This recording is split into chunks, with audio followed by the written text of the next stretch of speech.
Hello, hi, happy Eid Adha Mubarak for those who are celebrating, and welcome to Al-Shabaka Policy Lab. Sorry for being a couple of minutes late. My name is Alaa Tartir, and I'm the program advisor to Al-Shabaka, the Palestinian Policy Network. I've been part of Al-Shabaka since 2012, and I'm based in Geneva. Today we have a policy lab that we will discuss questions on Palestinian leadership. Previously, our first policy lab with our colleagues, Yara Hawari and Diana Bhutto, we discussed the question of apartheid and how appropriate that framework is for the Palestinian struggle. Today we continue the conversation in these initiatives that we call Al-Shabaka Policy Labs to debate issues related to leadership, Palestinian leadership. We deal with multiple levels of legitimacy crises across the Palestinian territories and beyond, as far as Palestinian people are concerned. And there is an acute need to look for alternative models and how and what a new model would look like. Before I introduce my colleagues on this policy lab, I would like to mention four quick logistical matters. One, this is an interactive policy lab, and therefore please feel free to ask us questions, and please do that through clicking on the tag Ask a Question. I will see it as a facilitator of this policy lab, and then I will raise that question to my colleagues, and we will discuss it. So please ask questions as you see appropriate, and also please sign up for our mailing list. You can also see the sign up tag at the bottom, so please feel free to do that. And importantly, please read our publications, because we think as an independent policy think tank, we offer distinctive knowledge as far as Palestine and the policy making arena is concerned. So please read that, because in 1 hour we cannot cover all the topics related to the legitimacy and leadership questions. And finally, if you like the work of Al-Shabaka, please donate, so to keep going and keep producing more of our work. On the screen, we are 3 speakers. We are located in 3 different locations, so hopefully we will not face technical problems. If any, at least one of us will stay there, but we shouldn't face problems. Let me introduce our two colleagues on the policy lab. You can see on the screen now Marwa Fatafta, and Marwa is a policy analyst with Al-Shabaka, and she's based in Berlin. She is currently the MENA Regional Advisors for Transparency International Secretariat. Her work focuses on issues of governance, corruption, accountability, and civil society space in the Arab world. Our other colleague, Fadi, is also with us. We're facing some difficulties in having him on camera, so for the time being, he's with us on audio mode. And Fadi Quran is also a policy analyst with Al-Shabaka, and he's a senior campaigner at Avaz and a popular struggle community organizer. He previously served as a UN advocacy officer with Al-Haq's legal research and advocacy unit. We have 55 minutes left in this policy lab, and the structure of this policy lab will be as follows. We'll start with Marwa Fatafta and for around 7 minutes, and she will tackle a number of issues related to the main elements of the current Palestinian political system, what can be done about the crisis that we have there, what are the long and short-term steps that can be taken, but also what are the main challenges that Palestinian leadership and the political scene is facing, and how we can overcome that. So Marwa will start with covering these themes for 7 minutes or so, and then we will move to Fadi, and also for his 7 minutes, he will cover other questions related, where do we see Palestinian leadership today, how were other liberation struggles led and organized, what institutions help foster leadership, and also try to bring some new visions to this debate. And as I said before, please raise any question. I can already see a number of questions at the bottom, which is great. The space is open for you to raise a question anytime. So, and as I said before, this is an open space and open debate that we're creating as a policy, as Al-Shabaka Policy Lab. So without further ado, I would like to move to the screen to Marwa. And Marwa, please, over to you to take us in with some refreshing thoughts on the question of leadership. Thank you very much, Alaa, and also Al-Shabaka for inviting us to discuss a very crucial question, which is, I think, is determinant to the current reality of the Palestinian people and also to their future. And as a starting point or a point of departure for this discussion, I would like to start with one basic fact, which is the Palestinian leadership and its political institutions 2 decades after the Oslo agreement have simply failed on delivering what they needed to deliver to the Palestinian people, and that is justice, peace, and self-determination in whatever shape or form, whether we're talking about one-state solution or two-state solution. That's a question that is larger than our policy lab at the moment. But what you have described is that we do have, by every measure and indicator, an acute leadership legitimacy crisis. If we look and examine the current Palestinian political system, we can see very clearly that it's being led by and that is the Palestinian president. And I think the fact that when we talk about look like often what is being discussed by the international community and by policy analysts is who's going to lead President Abbas. And that is, again, very indicative to the very neo-patrimonial nature of the Palestinian political system. And that is led by one person or one political party or faction or actor that is gearing the entire system with its institutional resources towards serving one of that actor versus serving the interest of the Palestinian people at large.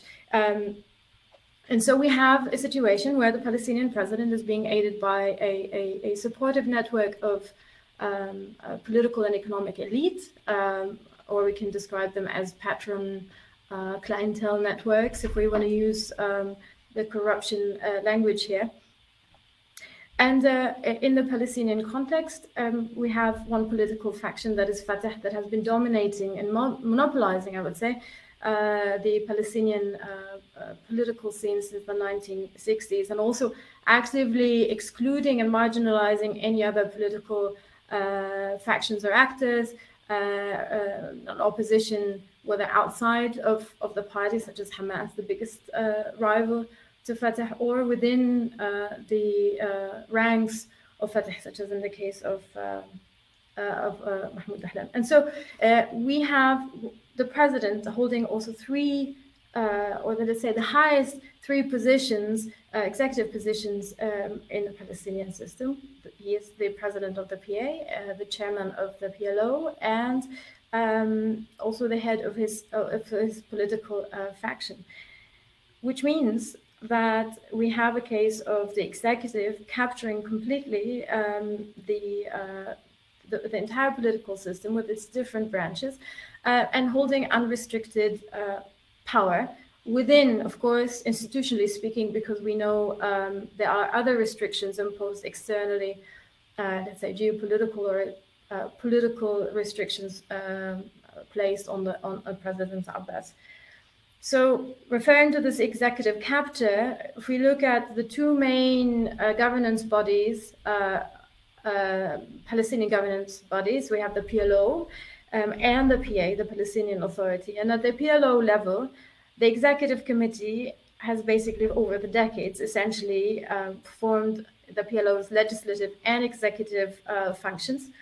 And the Palestinian National Council, which is supposed to be the parliament of all Palestinians, has been reduced to more or less a rubber stamp to any decisions being made by the executive committee, which is again has been captured by one political party and one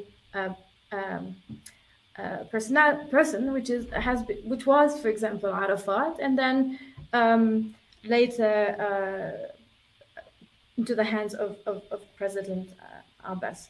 And if we look at the PA level, we can see again that because of the political division between Hamas and Fatah in 2007, the Palestinian Legislative Council has also been shut down and completely paralyzed, which moved the legislative power again into the hands of the president. And as we know, President Abbas has been issuing presidential decrees without any legislative checks and balances. And to complicate matters further, what we have right now is two unelected governments, one led by Hamas in Gaza and the other led by Fatah in the West Bank, that are also ruling increasingly in an authoritarian style. We have been seeing an increasing trend of a crackdown on any form of dissent, any form of criticism. The recent manifestation was the increasing reports about journalists being detained and tortured for expressing their views. The cybercrime law is also again issued by a presidential decree and without any kind of consultation with the public or with the Palestinian civil society, which criminalizes virtually free speech. And on top of that, we have, of course, the issue of corruption, the rampant corruption that is paralyzing the entire system. There are many polls. One recent poll released earlier this year that shows that 78% of Palestinians believe that the Palestinian Authority is corrupt, and more than half believe that it's a burden on the Palestinian people. And by corruption, we mean political corruption. We mean a conflict of interest and misappropriation of funds and misuse of public funds for private gain by Palestinian officials. I mean, I could go on and on for hours, but given the restricted time, these are basically the main ailments of the Palestinian political or system or governance model that we have at the moment. And the question is, what do we do about it? And of course, that's a very long and complicated debate that could take us into many different directions. If you ask any Palestinian on the street, what do you envision as the next leadership model, or how do you envision, you would have many different visions or answers or suggestions. But there's one crucial or critical question that is often being asked, is whether we need to reform these political institutions. Do we have to reform the PA, reform the PLO to become more democratic and representative of the Palestinian people? Or should we scrap them off completely simply because they have failed again and again on their mission? And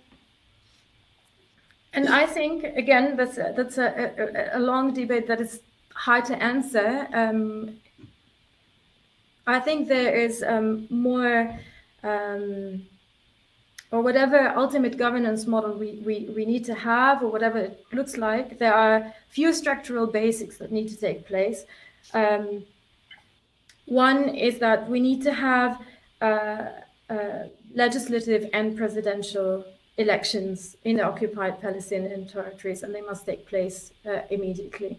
And in parallel to that, there also must be direct elections to the PNC, to the Palestinian National Council, and these two legislative houses, the PNC and the PLC, they need to be resurrected. But elections alone also won't give or won't guarantee any kind of democratic reform or transformation if there is no separation of powers, or if the executive is still holding or capturing the system. So if we have legislative elections that is still, and the legislative houses are still being captured by the executive, which means that we have very toothless bodies that are not able to perform their duty in overseeing the work of the government, in overseeing the expenditure of the government, in basically fulfilling its role as an accountability mechanism. And so therefore, there must be, and that's another important structural, let's say, reform that needs to take place, is the separation of powers. And that could take, or should take place at two levels. First of all, I think the PA and the PLO need to be separated, because as we know right now, the PLO has been captured by the PA since its creation. And there needs also to be a separation of powers in the PA itself, between the three different branches, the executive, the legislative, and the judicial. And one suggestion could be basically separate the chairmanship of these two institutions. So the president of the PA shouldn't be the president of the PLO. Maybe one suggestion could be that the PLO, being the highest or the umbrella representative of all the Palestinian people, can be led by the Palestinian president. And the PA should be reduced back to its original function, which is administrative by nature, and to serve and to provide basic services to the Palestinians who are living in the occupied Palestinian territories. Yeah. And for that, it could be led by a prime minister position that can report to the Palestinian president. Yeah, let me stop you here and move to Fadi, because the way you ended this sentence relates to one of your main questions that you asked. What do we do with the institutions? Do we reform them? Do we reinvent them? And Fadi would like to also reflect on these questions, especially as you said the context very clearly, and already started proposing some of the recommendations. So before we go in depth for the recommendation, and I can see many questions already there, so I would like to move to Fadi to reflect on what Marwa said, Fadi, and the main questions there, but also to tell us leadership for what exactly, what kind of vision, like what is this leadership for? And also, how do we structure or restructure the Palestinian leadership? I know these are two big questions, but I'm hoping we can give some elements of the answers and then move to many of the excellent questions that I can see in front of me from the audience, who I really would like to thank very much for joining us. Fadi Quran, over to you. Thank you, Alaa, and thank you, Marwa, for the excellent presentation. So I want to, like you said, this is a very intensive topic. So what I want to do is kind of go through 5 to 6 main points, and then we can jump into discussion. But first, I think before we discuss what a new model of leadership might look like, we need to answer the question, leadership for what exactly? In the sense that if our goal is to build and expand the state, the vision of, let's say, President Abbas's, then the leadership in terms of institution building, in terms of constitutional development and so forth, looks very different than the leadership that we would need and the structures and institutions of leadership we would need if we were to focus on the liberation struggle. And that can range from the Viet Cong in Vietnam and how they organized their liberation struggle, which was focused on, guerrilla warfare, to, South Africa and the ANC, which was a mix, but you had leaders such as Oliver Tambo, whose main focus was traveling from country to country and capital to capital, mobilizing international cause of ending apartheid in South Africa.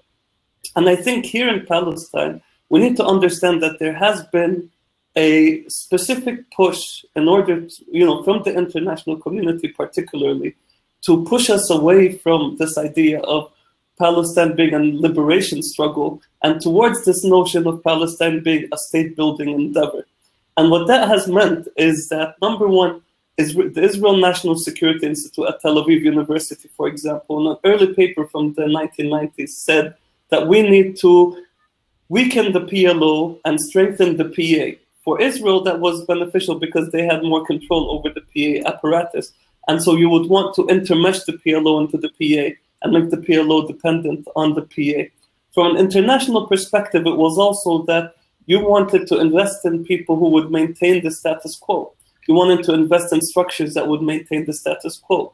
And so one thing that we saw was this something that Alaa knows quite well, but was this security sector reform and the investment in building up that apparatus and making that really the elite in Palestine. One researcher out of SOAS, Dr. Ramadan, mentions that specifically, when you look at Palestine now, you see that a lot of the people who are in place to be the next leadership of Palestine, whether their names like Majid Faraj, the head of the General Intelligence, or Jibril Arjoub, the former head of the Preventive Forces, or even people like, you can go to Jibril Arjoub and Muhammad Dahlan and so forth.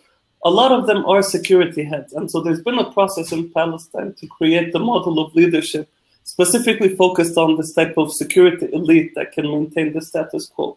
And where that takes me is, again, if we ask ourselves, I'm going to make an educated guess, but based on a lot of the polls that were mentioned by Marwa and others, that the majority of Palestinians right now see our struggle as one less of state building and more in terms of rebuilding the liberation movement. You can see that through increased support for things like the BDS movement, or for on-the-ground activities and protests against the current corruption of the PA and so forth. And in terms of building that new model of leadership, we need to really look at two things. The first is, how should the PLO look or be reformed to look like? And how should its leaders be decided? So one could argue that on the lower level, on people leading key local endeavors, one would focus on elected people, people who rise through merit and who are respected within society, whether they're the head of municipalities or even governors to an extent. But then when you look at the higher levels of the PLO, you can also begin to see a distinction in terms of merit. So not those who, right now when people discuss the future Palestinian leadership of the PLO, they look at who has international support, who has loyalty within Fatah, who can mobilize, let's say, thugs on the ground to control the status quo, and so forth. And instead, you would want to look at who can mobilize and create a vision locally for Palestinians to believe in, because there's a lot of frustration on the ground, and internationally so that one can expand support for Palestine in the effort of shifting the power balance. And again, you can look at models that have existed throughout global, attempts at liberation, such as in South Africa or even Vietnam or other countries in Latin America and elsewhere that have achieved success in this process, and began to develop what we need. But this is something I'll leave to our deeper discussion. Where I want to go to now is also to say that in Palestine, it's not just leadership at the highest level that's needed. Oftentimes, we need leadership at the mid-level. And we need leadership at the community level.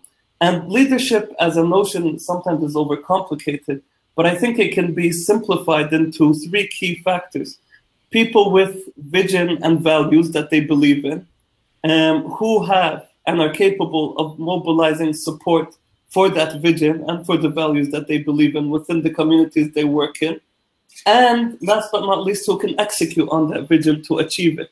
And if you look everywhere in Palestine, not just in the PLO, even if you look in Palestinian academia, even if you look in Palestinian NGO sectors, there is a deficit of leadership on all levels of society.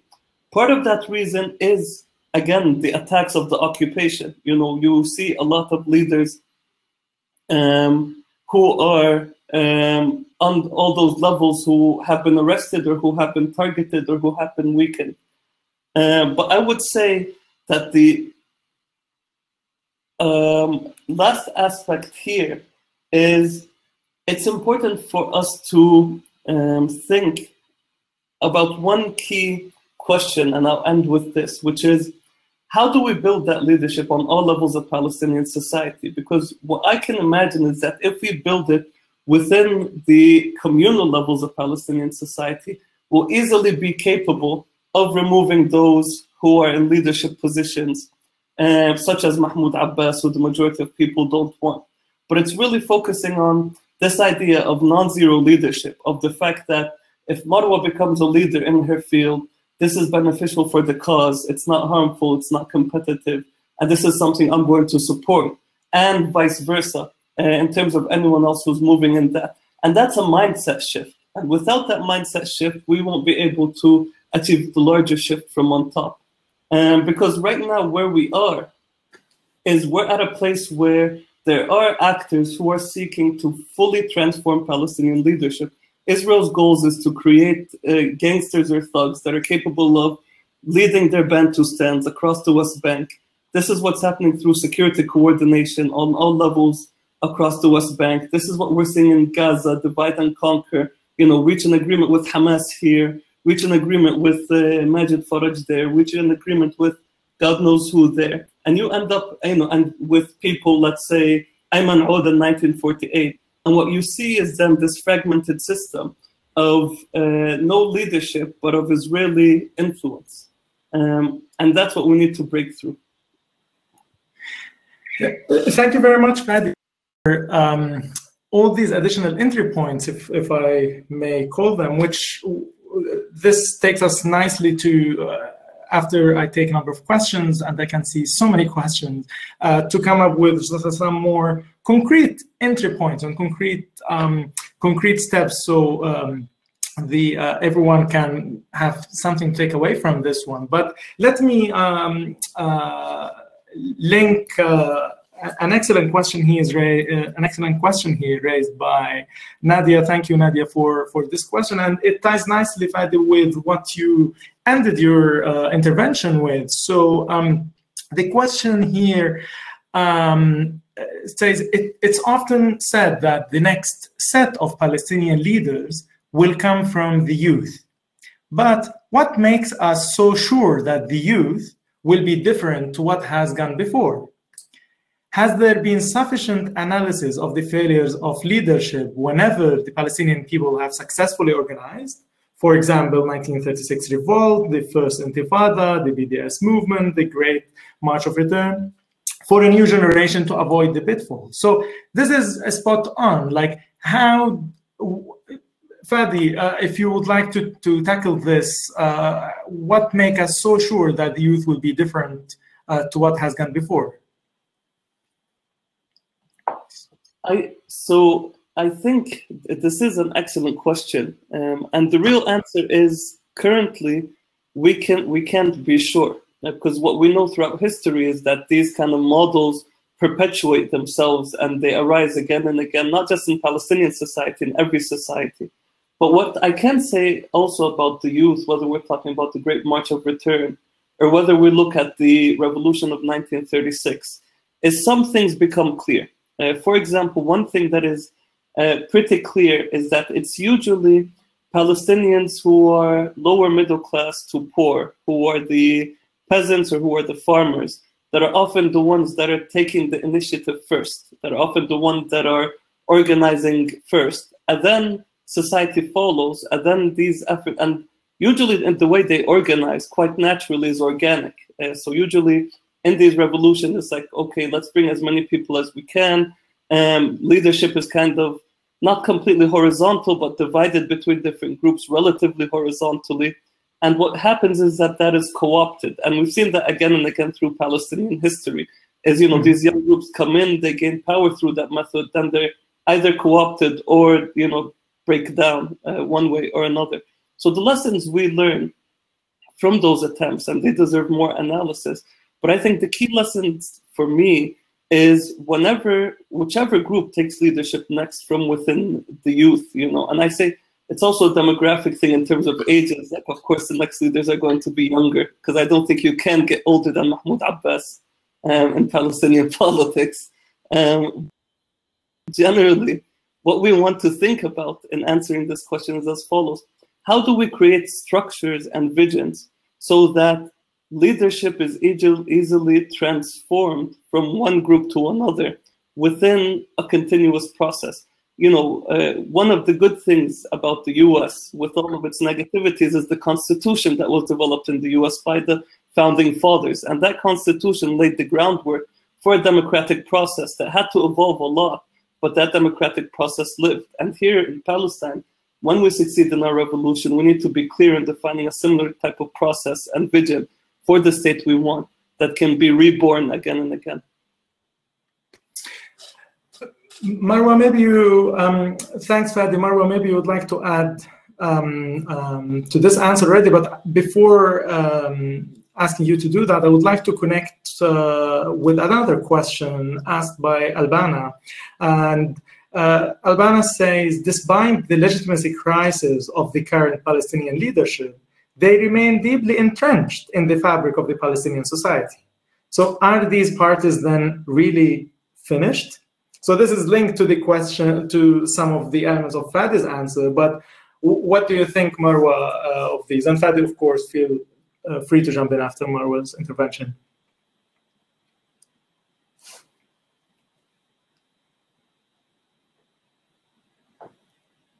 It's a very important point that Fadi mentioned, which is this idea of course, there is no guarantee that a new Palestinian leadership that would emerge would remain democratic, would not be opted out. But what is important is to institutionalize, or to have a structure in place that allows for a peaceful and democratic transfer of power, meaning that whoever comes next is still accountable. There's a system in place that makes that leadership accountable to the Palestinian people. And again, if that leadership fails for whatever reason, it can be changed, and without any kind of a contestation, like what happened in 2006 with the legislative elections, and when Hamas has won the elections and was fought really hard by the US, by the International Committee, by Israel, and by the PA, and specifically Fatah. In terms of, I guess what I'm trying to say is that it's very important to have, and that links to a point that also Fadi mentioned earlier. What do we mean by leadership? Is it that high top-level leadership? Are we talking about leadership at community level and also at mid-level, which allows Palestinian people to have a sort of ownership over their decisions and ownership over over these political processes? And so I think that the Palestinian political factions or parties have provided some sort of a vehicle for organization, for mobilization, and for Palestinian people to participate. But we can also see that these political parties, again, just similar to what happened to the political institutions, they have transformed. They have transformed from serving the people to serving a clique of people.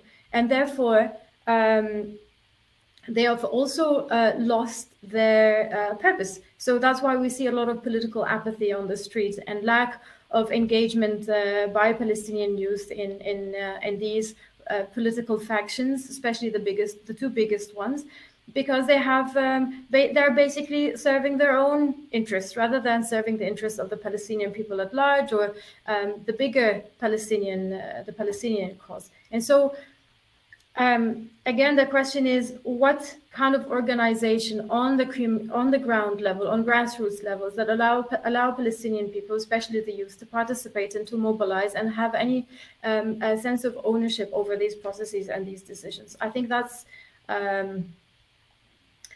one way where we can look at any future governance model. And I think that with that comes the point of perhaps decentralization of power, decentralization of institutions could be a solution to the current situation right now, which is that the Palestinians are politically and geographically fragmented. And if we look at our history, the Palestinian people's history, in my opinion, as Nadia suggested in the question, there were some examples of successful local level leadership and organization. the first Intifada is one very suggestive example, although now the circumstances are different, of how Palestinians are able to organize and mobilize and have successful leadership. And that sense of, again, ownership, that every Palestinian can be part of a bigger collective action, and their voices are being heard, and they are taking part of a bigger, participating in a bigger collective action. And I think these offer glimpses into what could actually work, rather than having, again, a system that is led by one person, and if this person disappears, then we start panicking and asking, oh, what's going to happen and who's going to lead next? So what Fadi mentioned, we need to change our notion of what leadership is. Yeah, well, it is indeed, Marwa, as you said, it is a question of ownership, but also, as I argued in a number of articles, including Al-Shabaka ones, it's also a question of inclusiveness, where the people are really not in the core of the Palestinian political system. And if we want to change and reinvent the Palestinian political system, we really need to bring the people to the core of that system and bring the accountability element as a major pillar and defining pillar of any Palestinian political system. Related to this question by Albana on how entrenched Palestinian the Palestinian leadership in the Palestinian society, there is another question from Hamada, and the question asks, do you think by dissolving the Palestinian Authority, the Palestinian leadership will get again the trust of the public? So we talked about the different institutional frameworks. So dissolving the Palestinian leadership, how it is relevant to our conversation on the question of leadership, and is it a way forward or a way back? Like, what are your take on this? So that's a question from Hamada. I answer this question. Sorry. Okay. Fadi or Marwa? Did you hear my question? Yes. Yeah. Go ahead. If you allow me, Fadi, I would just go first. I think we need to make a very important differentiation here. Is that if we look at the Palestinian political system on paper, in blueprint, it's a democratic system. And if you look at the structure, we have three branches of authority. If we look at the Palestinian Basic Law, it grants basic civil and political rights. The problem is not with the structure. The problem is that how the structure is being used or abused in this case for the interest of the political elite. It's about, I think, state capture. So in the scenario where the PA is being dissolved, but the same political elite remains in place, then it's a matter of creating another structure that serves, again, the interests of these people. So I think it's not about whether the PA exists or not, it's about who is leading the PA, and is the checks and balances that should be granted according to the Palestinian Basic Law, and the structure that, again, on paper should be democratic. How is it being used, and how is it being, again, as I said, I'm kind of repeating myself, being abused by the current Palestinian leadership.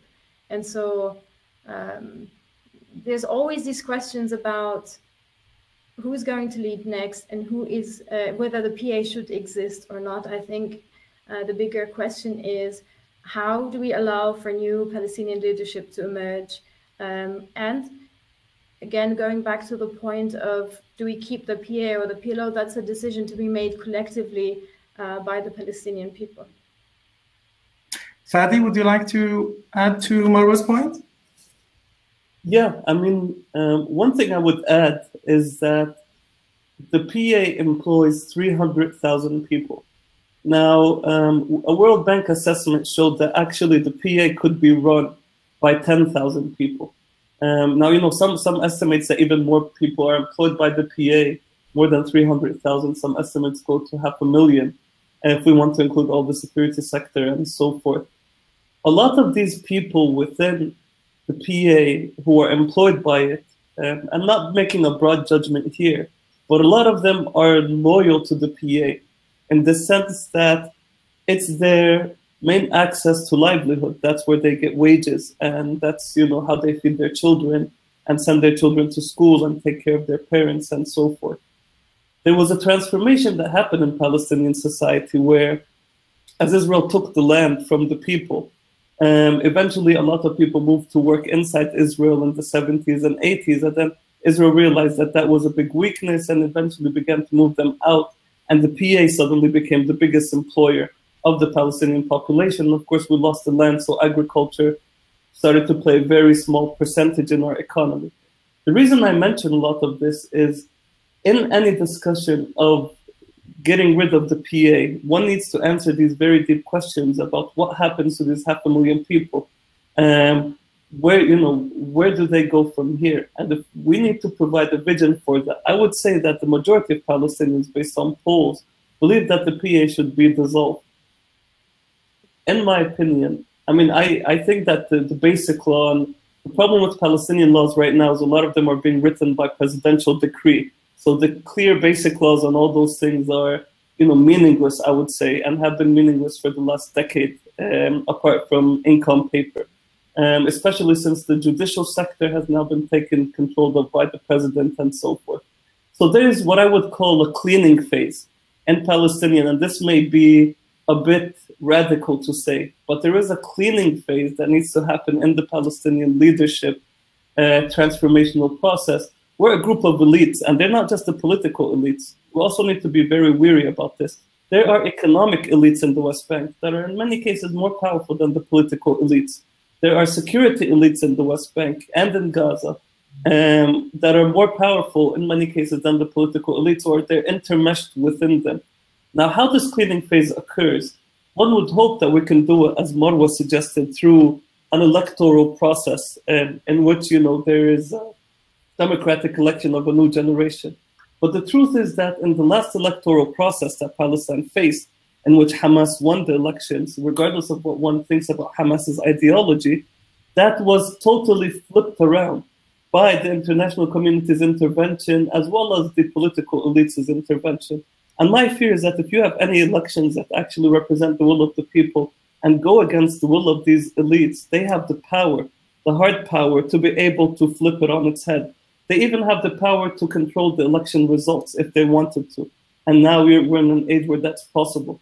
So if we want to be serious in terms of reforming Palestinian leadership, we need to be serious about how do we redistribute power within society?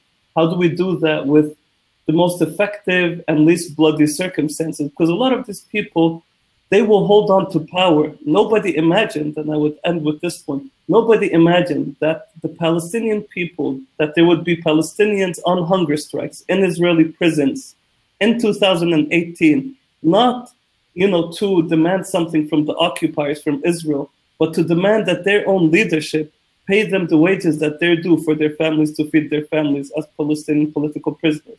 And now the PA has sanctions on Gaza. So we're at a point where Palestinian leadership is willing to punish its own people, including political prisoners from its own parties, to maintain power. We're at a dangerous position. Will these people leave through a democratic process?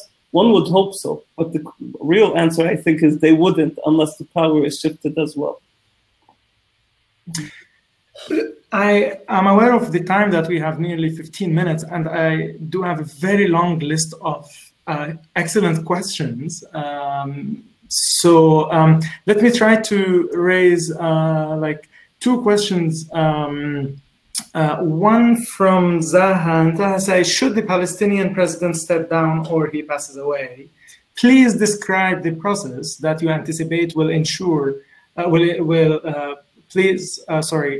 describe the process that you anticipate for the selection of leaders for the 3 hats that the president currently wears, the ones that many hats, I would say there are more than 3 hats that the president wears. So you already provided some elements, but if we can make them more concretely, it is about your prediction, your informed guess, as Fadi mentioned. So if you can reflect on this question, please, and There was another question that is linked to this, but it's lost somehow between all these difficult questions. But maybe if you would like to reflect on this Zahid question until I find the other question. Yes. So in the scenario where President Abbas passes away or there's new presidential elections taking place, I mean, I mentioned elections or electoral processes as one form of remedy to try to renew and bring new blood into the Palestinian leadership. However, there is a missing link again, and that goes to the legitimacy crisis between the leadership and the political and the economic and the security elite that Fadi mentioned. And I agree, it's not only about political elite, but any other elites that basically benefits from the current status. There's that lot, and then there is the Palestinian polity. And so far, there isn't any kind of mechanism that allows for the emergence of new leadership. So yes, in case there are Palestinian elections, there are already a few names and few people on the list, including the head of the Palestinian intelligence, Majid Faraj, and then Jibril Ujub. So we're again seeing a recycling of the same faces again and again. So we need to be very careful that, yes, we do need to have electoral process, we do need to have elections, but also re-examining the entire structure, which is again captured by that one clique or one gang, and gears the entire institution. I mean, what Fadi mentioned about the PA being employed by loyalists, and that's very simply due to the fact that all the employment, I wouldn't say all, maybe all, because I would generalize, but the employment at the PA, in the PA, especially with senior positions, have been used as a mechanism to include or exclude people who either loyal to the regime or to the Palestinian elite, or not loyal to the elite. Therefore, if we look at the ranks of the PA, we see it is dominated by Fatah loyalists and not so much by any other political faction or Hamas, for example. And again, the use of President Abbas of cutting salaries of employees in Gaza, of cutting the electricity bill paid to Israel, which exacerbated the humanitarian crisis in Gaza. If we look at the expulsion of Hamas-affiliated employees from the PA, these are all tactics being used again to include and exclude certain political actors. Mm-hmm. So, in case, or in the scenario of President Abbas passing away, or we have elections before his, or if he decides to quit and we have new elections, we're going to have a recycling again of the same. Recycling of the same structure. It's just with different faces. What we need to do is to uproot the entire political corruption in the system and to clean it up from bottom up. Well, to contribute to some more positive element of the discussion, because this is, not particularly positive about change, I have two questions here. One relates to a recent incident where recently there was the question says, or the comment, recently there was an occupation of the PLO headquarters in Ramallah by a group of activists who were part of the Lift the Sanction campaign. What is the potential of this new campaign and Palestinian activism targeting the Palestinian leadership? How can a Palestinian grassroots campaign transform the Palestinian leadership? So these are more maybe positive ones. And another positive element relates to a question on the role of the diaspora. What is the role of the Palestinian outside Palestine in leading their countries? And Farah is also asking, commenting on the same question and asking, so we're talking about the Palestinian people, about all the Palestinian people, about the PLO that is supposed to represent all Palestinian people, the 12 million of us. So what can be the role of the Palestinian diaspora in exile and in Shatat to bring about a new leadership? And also what actions or contentious actions of activism, as the occupation of the PLO headquarters in Ramallah, could give us clues for the future. Fadi, would you like to reflect on these points? Yes, I would just also like to add quickly in terms of President Abbas passing away or stepping down. Legally, the person who would lead the PLO after Abbas would be Sa'ib Arikat, given that he is now the Secretary General as an official position. The person who would lead Fatah would be Mahmoud Al-Alul, who is the now Vice President of Fatah. The person who would legally, again, lead the Palestinian Legislative Council and then become president based on the Palestinian Basic Law is a Dwick, who is Hamas, who was elected as Hamas's head of the PLC, and under Palestinian law, the head of the Legislative Council becomes president. That's the legal process. Now, there's the other, insider Fatah process in terms of deciding who has the most power. And here you have names that we haven't heard of in a while. People like Abu Alaa Tartir, who has been sidelined by Mahmoud Abbas, but who, as one of the early founders of Fatah, would be the next in line, quote unquote.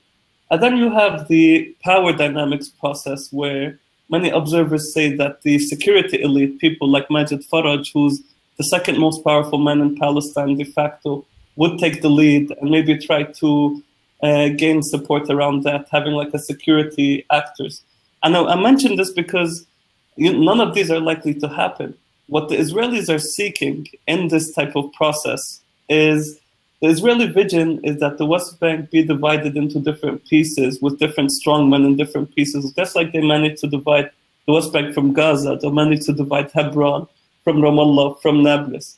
And they would allow strongmen to control each of those pieces and connect them to Jordan. And in that way, the Palestinian liberation movement would be further fragmented. There would be internal fighting. There wouldn't be united leadership.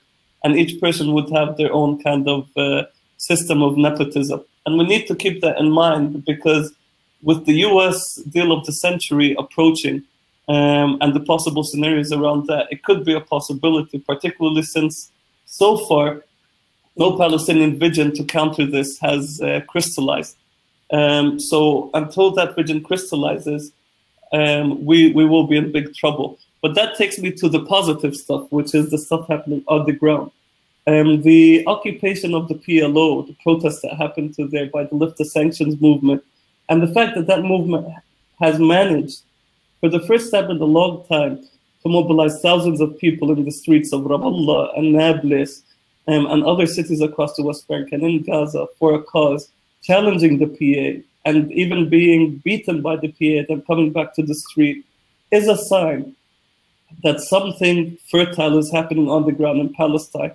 Just like prior to the 1936 revolution and so forth, you had a bunch of youth movements then as well that were connected to a party called the Hizb al-Istiqlal and stuff, who were doing similar type of relatively small protests, but that managed to warp up society in a way. And the same thing was happening by the student councils at Palestinian universities prior to the first Intifada. So whenever you see these youth groups taking these actions, even though they may be divided and fragmented, it's a sign of something bigger to come. And that's even how the Palestinian Party started. I would like to say a positive thing about this Lift the Sanctions thing and the... Maybe before you go to the sanction and the diaspora question, Zaha followed up on her comments. Just to clarify my question, she says, Fatah selects its head, the Central Council selects the PLO chair, and the Speaker of the Parliament temporarily takes over the PA until elections. But the Speaker is a Hamas member. It seems to me that this does not necessarily mean we will have the same person wearing all hats. So that is a clarification from Zaha, but Fadi alluded to this point. But if we take note from the May and August meetings of the PLO, and we see how Palestinian democracy runs or does not, then it is also easy to wear a number of hats, even if the rules and regulations say otherwise, mainly because of lack of accountability and lack of meaningful accountability in that regard. So that was just a follow-up note from Zaha.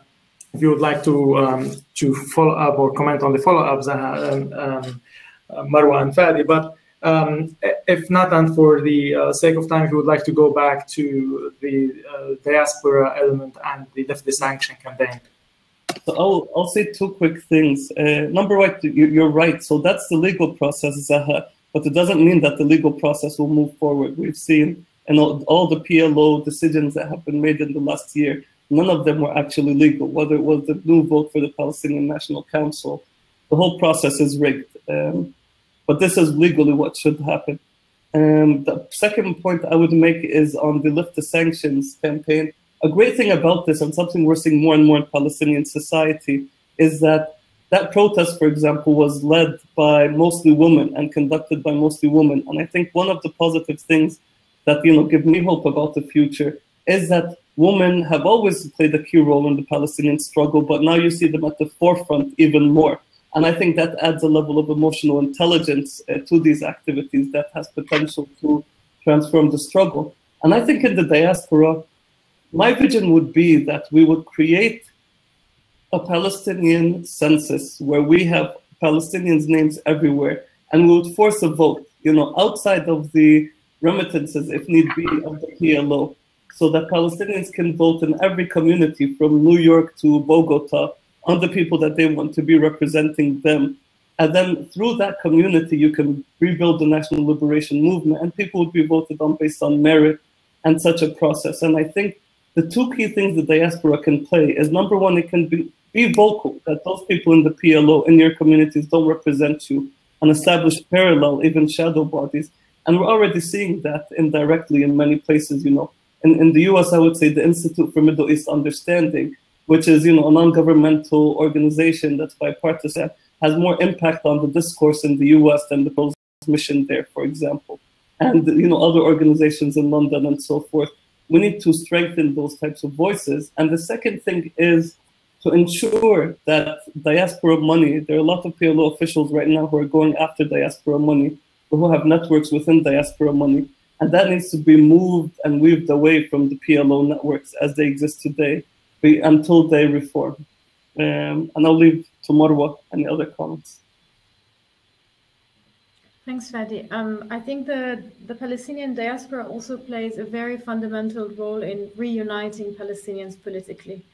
I mean, one thing that is a consequence of the Oslo agreement was the separation between Palestinians living inside of the Palestinian territories and Palestinian refugees and Palestinians living in the diaspora, which led in the long term of creating or reshaping the national discourse, that when you mention the term Palestinian polity, you're often referring, according to international community and the Palestinian state building project, to Palestinians only living in the West Bank and Gaza, and not so much Palestinians living in diaspora. And therefore, any political decisions that are taken by the Palestinian leadership vis-a-vis Israel, the peace process and the Israeli occupation, have been largely taken without consideration of the Palestinian refugees, of the Palestinians living in diaspora. And I think through whatever mechanism, like what Fadi suggested, or if there are any other mechanisms of ensuring that Palestinian voices in the diaspora are not only heard, but they are also being used to resurrect a Palestinian national liberation discourse that includes all Palestinians, that brings to the forefront issues that have been sidetracked by the Palestinian leadership because of their difficulty, or maybe because of external pressure by the US and Israel. For example, the issue of right of return, and so we often still, I think we are guilty somehow of always looking with the Palestinians living in the West Bank and Gaza as the center, and the Palestinians in diaspora as the ones in the periphery. But I think we can also flip the roles and have the Palestinians in diaspora taking a leading role in putting themselves as a priority on the Palestinian liberation, national liberation agenda. Yeah, Marwa, this takes us nicely to a question here raised by Amjad. But before that, I would like to remind everyone on the call that please feel free to join our mailing list here, and you can see at the bottom of the screen, sign up to Al-Shabaka. So if you would like to read more of our publications, please sign up. I'm aware that we have less than 5 minutes for this very interesting conversation that we're having, but relates to your point, Marwa, that you mentioned earlier about the Palestinians everywhere. It is also the Palestinian in Palestine 48, and here's the question from Amjad, which says, I'm struggling a little bit here because there are so many questions still, and I apologize that we will not be able to cover them all. But Amjad says, the joint list has been a novel development for Palestinian leadership in 1948 territories, but one with mixed results and contested views. Do you see it as a positive or negative model? Are there any lessons that can be taken from it for wider Palestinian leadership strategies? What is your take on this, Marwa and Fadi?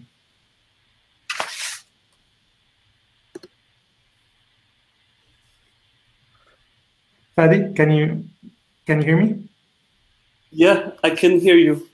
I mean, my short take is that the unity of the Palestinian political parties was excellent, and it gives a good example of what can be achieved if these parties unite.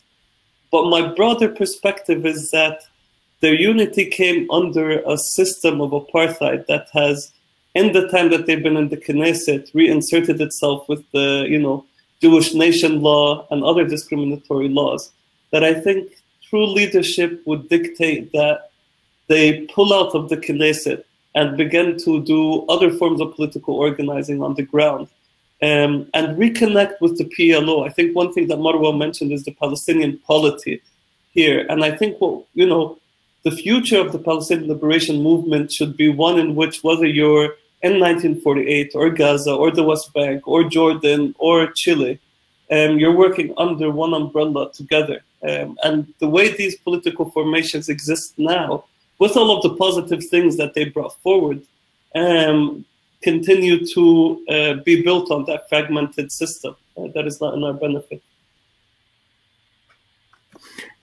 Marwa, would you like to add to this answer before I move to maybe the final question? Yeah, just very, very, very briefly, is that these are all examples that clearly and significantly show that hope is not lost, in the sense that there is an ability to successfully mobilize. Now, the question is, in which context do we link to a broader umbrella organization where all Palestinians, wherever they exist, can contribute and participate, and also hold accountable one governing body? Or do they participate within these different fragmented contexts? And this is, again, one of the basic challenges that we have, is that we have the Palestinian political institutions in the West Bank, and then another Hamas-run government in Gaza, and then we have Palestinians who are politically active in 1948, and then Palestinians in diaspora, that some of them are still active on a local level, but there is no connection. There's no connection between these different active groups, and therefore, again, if this example shows us anything, is that there is that ability and it exists, but we need to channel it differently. Mm-hmm. And one last question here to bring things together relates to the regional dimension. Fadi mentioned earlier the U.S. ongoing attempts to impose whatever deal they think is. And a question from Philip, he asks, what is the impact of Gulf states' softening position towards Israel on the future of Palestinian leadership? And we talked about the Palestinians in every place they exist, but also they live in a region and they are influenced by the inwards and outwards regional dynamics. So if we want to conclude this conversation by bringing the regional element back to the equation, what kind of conclusion we come up with? And as a way to close this conversation, if you have any final thoughts or remarks or 2 bullet points that you would like the viewers here to take from this conversation, please feel free to end with them. Marwa, would you like to go ahead? Yeah. I think it's very clear that, and unfortunate, that the Palestinians do not have the ultimate say in their internal affairs. And we have seen that times and times again within the evolution of the PLO and the different and how the different regional politics and the PLO's reaction to these politics have impacted the PLO. And then again, I'm referring to the Gulf crisis in the 1990 and what happened in Lebanon, for example, and how that impacted the PLO in terms of resources, in terms of its link to grassroots infrastructures, and even its physical existence, where it had to move locations again and again. And again, the example of the legislative elections in 2006, where there were free and fair elections taking place, and the Palestinians have made their vote. The result, which not Israel, not Fatah, not the US, have basically resulted in altering completely and reversing that decision. And therefore, yes, Palestinians do not have again the ultimate say on the route that they want to take, but this poses a very important question, or again puts more urgency on the question of leadership, because we cannot, of course, we don't exist in a vacuum, and the Palestinian cause will be always impacted by the geopolitics. And now we have the Gulf states are being more active than before and showing more, I would say, shameless cooperation with Israel.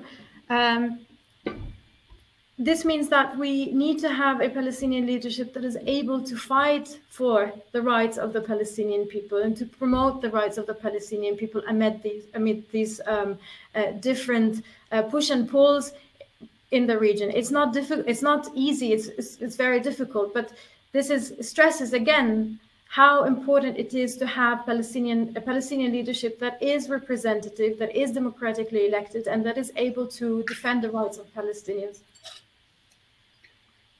Fadi, we have 2 minutes. If you'd like to reflect on this question or reflect on your main takeaways. Marwa, please also come back if you.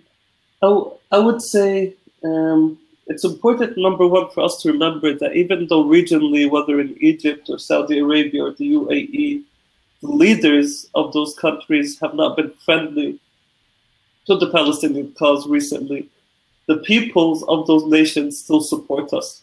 And we need to avoid categorizing the societies, because that's one of the goals right now, is to create divisions within Palestinian society and, let's say, Saudi society, even though the vast majority of Saudis are with us. And that's part of our depth. One of the reasons that the Palestinians haven't been completely decimated to the extent of the Native Americans, let's say, is because we have this Arab depth around us and this weight, and we should never lose that or allow that to be lost. But yes, there is political interference on those levels, but I think it would dissipate if we hold strong. And if we, with our connections, mobilize societies and spread the truth about that. And that's a priority for every Palestinian. Where I would give my main point here is that in our region, there is what I like to call the Salah ad-Din complex, which is waiting for the right leader to come and liberate us. And I would say that finding true leadership starts from within. It starts with every single one of us looking at their life day to day and asking themselves, are they being the best leader possible within the context that they work in? Once you can do that, you can begin to build outwards. And I think if we do that as a society, we'll be capable of transforming our leaders at the highest of levels. And I would ask everyone to also look at another thing, which is oftentimes that begins with trust. The true leader is capable of building trust, not just between him and the followers, but also amongst the followers themselves. And we also need to begin building in that direction, because Israel's policies have been formulated to break down the ties and bonds of trust that exist in our society. And I would say, to be, controversial, I would say in Palestine, as much as we love our people and we love our struggle and so forth, controversies, lies, conspiracy theories, negative talk also spread like wildfire within our society, and that's counterproductive to the type of leadership that we need to build. So it's up to all of us to fight this battle together. Thank you so much, Fadi. This is really a perfect way to round this up, because the idea of this policy lab is also to encourage this culture of debate within the Palestinian society, and to discuss and debate ideas in a very constructive and open-minded and way that accepts different views and engage constructively with all these ideas. And this is the starting point of the policy lab. I would like to thank you very much, Marwa and Fadi, and all the participants in this debate. Sorry for running out of time so quickly, and so sorry, sincerely apologizing for not being able to answer the long list of questions that I can still see in front of me. I assure you there will be more and more opportunities, either published on our website or in future policy labs. Keep an eye on your inbox, so I hope you signed up to Al-Shabaka mailing list, because next month there will be another policy lab, and it will be tackling the Oslo Accords and the anniversary of Oslo, which is linked to where we are today, and how do we look like, and how can, after 25 years of Oslo, and how we can move beyond that framework towards becoming closer and closer to self-determination and freedom for and justice for the Palestinians. With that point, I thank you all for very constructive engagement with all the excellent questions, and Marwa and Fadi, truly appreciate your input and the conversation to be continued. Thank you very much.